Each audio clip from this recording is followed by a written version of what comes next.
திண்டுக்கல் பாலகிருஷ்ணாபுரத்தில் வாடகை பாக்கி கேட்ட கடை உரிமையாளர் வீட்டில் நாட்டு வெடியை பற்ற வைத்து வீசிவிட்டு அது வெடித்து சிதறியதும் பெட்ரோல் நிரப்பிய கேனை வீசிய நபர் கைது செய்யப்பட்டார். வாடகை பிரச்சனையில் கடை உரிமையாளர் பாண்டியராஜன் வீட்டில் நாகபாண்டி என்பவர் நள்ளிரவில் நாட்டு வெடி வீசும் சிசிடிவி பதிவு வெளியானது.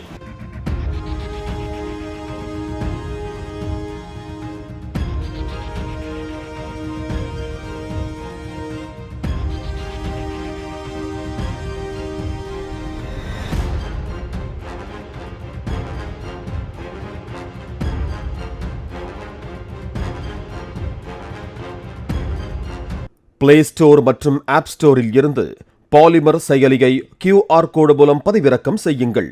செய்திகளை உடனுக்குடன் பெறுங்கள்.